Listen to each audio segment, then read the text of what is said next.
Cindi Contie. And Cindi, I remember when we finished the tour at the airport, and you told me that now I'm going back to US and I will quit my job, I will move back to my hometown and start working with sustainable development. So the floor is yours. Welcome to Norrbotten, the best part of Sweden, of course.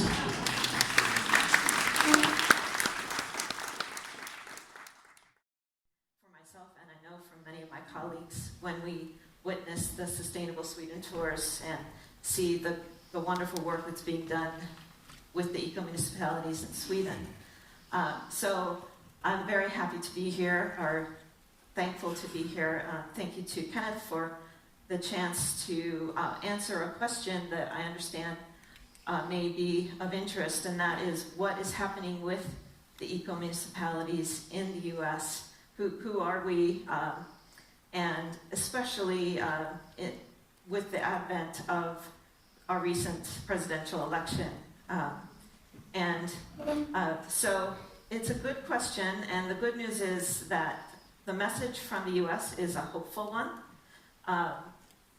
in the world of the eco-municipalities that we have. We know, or I wasn't surprised to have the question, because we do know that the US is making news. And I listen to Swedish radio in my studies when I'm trying to teach myself Swedish. So I do hear that we make the news a lot in Sweden. And I know that not all the news is good, but I wanted to make sure I shared some of the good news that I hope is getting here too. And that is that with the election and after the election of the new president in the US, there's actually quite a movement. Just here in these photos are just two examples of demonstrations that are occurring all across the US. And it's by just casual observation, it's obvious that there's quite a bit more mobilization. But there's also sociological studies being done in universities and think tanks. And they're all showing clearly that there is more participation in our democracy now, more participation in demonstrations and contacting your congressional representative to have your voice heard, more than in decades and maybe ever. So that's the good news, some of the good news that we have.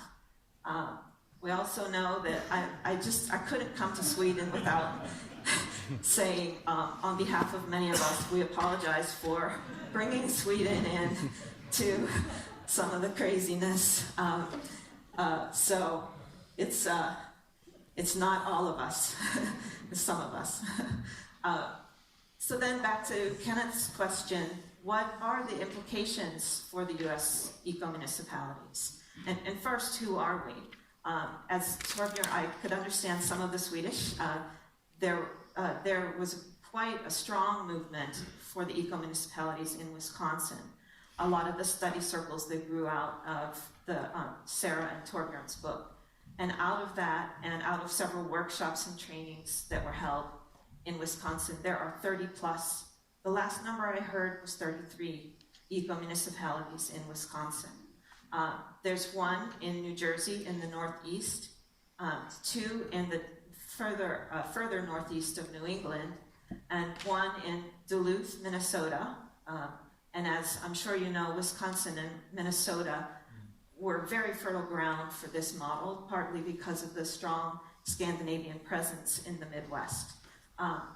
In addition to the formal eco-municipalities, the communities who have adopted the full model and framework, there are many other initiatives and communities who have inquired even more than I've just listed here. These are just a few. And I believe that once we get the word out even more nowadays with Facebook, I believe there will be quite a bit more interest.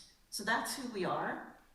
And again, like I said, I feel like the message is hopeful because we have such mobilization in our democracy right now on both sides of the political fence, both conservative and liberal sides.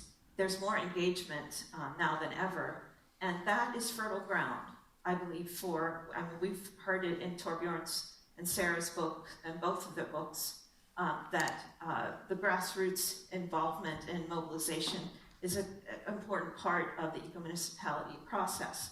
And also another condition that's happening now in the US is, although there is a lot of engagement on both sides, there still is quite a bit of clashing. I would almost call it fighting. There's kind of a fight mode that is making people weary of it, and there is a yearning for something that we can agree on, some kind of common ground. And the eco-municipality model does provide this kind of common ground where you can unite in the forum and work on something local and something good, regardless of what your political opinions may be, which will be a refreshing process, right, given the conditions in the US right now. And this wouldn't be the first time that somebody realized that a time of crisis is a good time for unity and working on something good. Again, in Torbjörn's book, we see about the eco-municipalities that sometimes if a community or society is in crisis, it's a good time to look at change, and when people are open to those things. And also, in addition to being a good condition for unity, it's also a good condition for doing something good that's right in front of you.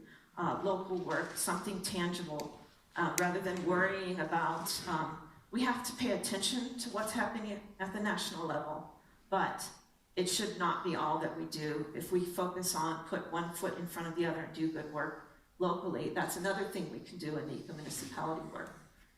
So when I contacted the various municipalities and said, the Swedish Eco-Municipality Association is interested in how you're doing, the good news is they're all doing exactly this. They are putting one foot in front of another and working on their local conditions.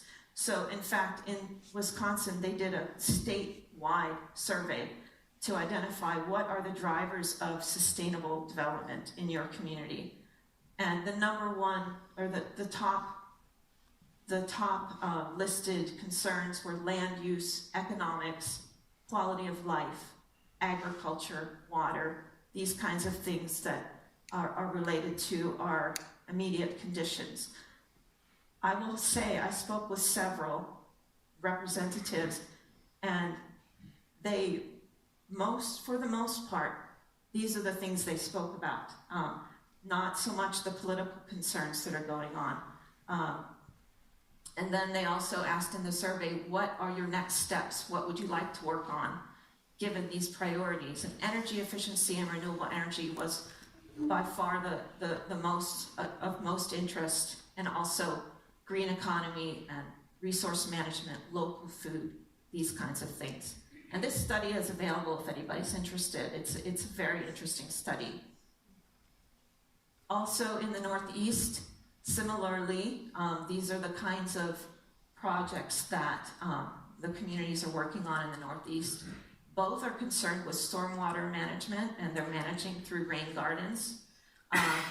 There's an interest actually across the eco-municipalities in climate change issues. And there's long-term thinking with sustainable master plans. And in both cases in the Northeast, there's a lot of good work in the schools and with the young people. There's so much good work being done in all of the eco-municipalities, and in a lot of also just communities who haven't yet or are not necessarily on the path for an eco-municipality, but just a lot of good work going on. There's an opportunity for renewal and unity within those eco-municipalities. But if I had to say maybe the number one thing I would like to see us learn from Sweden, and that is how can we work together more and collaborate. A lot of the efforts are community by community, and I think that we could really learn from your example to work together, and that brings us to the opportunity for us to work more with you, continue to work with you and your communities, and some ideas on some forums where we can continue to do that are the Sustainable Sweden Tours, collaboration online through Eco-Muna, and the possibility of sister and regional relationships. And so I thank you again for the opportunity and for your time.